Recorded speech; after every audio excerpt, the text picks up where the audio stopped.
Hello, and thank you so much for taking the time to check in with us for our midweek meditation on the end of the book of Luke, chapter 24, verses 44 through 53. Throughout the whole book of Luke, we've seen Jesus show who he really is, as Luke writes, so that his friend Theophilus would know for certain that he could trust, know that he could have the certainty of what he had been taught about Jesus. That Jesus really is the Son of God, the Messiah.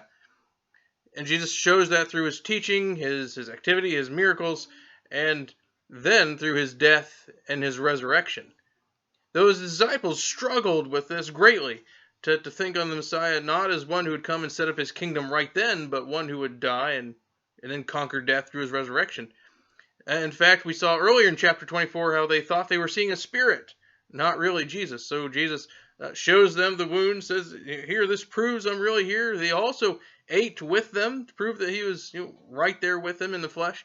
But then he takes the Bible and shows them that the Bible has already talked about, this is what I was going to do. And then with that truth revealed to them, or taught to them more so, then he charges them to go and share that good news. Go make disciples of all nations. And the disciples grasp it then. It clicks with them that Jesus really is here. He really has conquered the dead. He really is the Messiah. And so what do? They go and they worship in the temple and they rejoice in this truth. We also get to see from there, they go and as they wait on God to send the Spirit, and they go from there to sharing the gospel, making disciples, planting churches. We see them serve faithfully. And so it starts with that truth that Jesus is Messiah, and that truth leads to motivation, and that motivation leads to worship and service.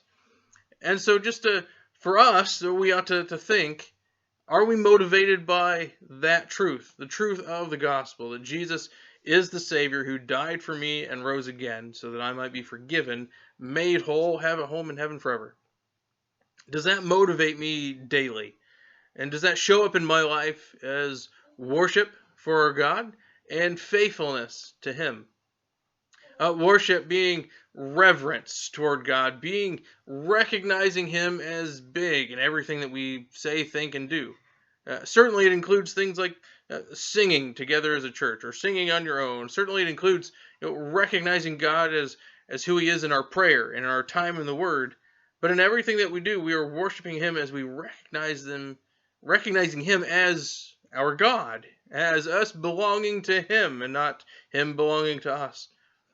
And then from there, that worship should translate also into daily faithful service. That I'm not in this life for me, but I'm here to serve Him. And so does truth motivate you? Do you take time to think on Jesus as who He is and His wonderful character as the Son of God, as loving, as merciful, as holy, and all these wonderful things that we can read about in the Word? Do you also take time to think on what Jesus has done for you?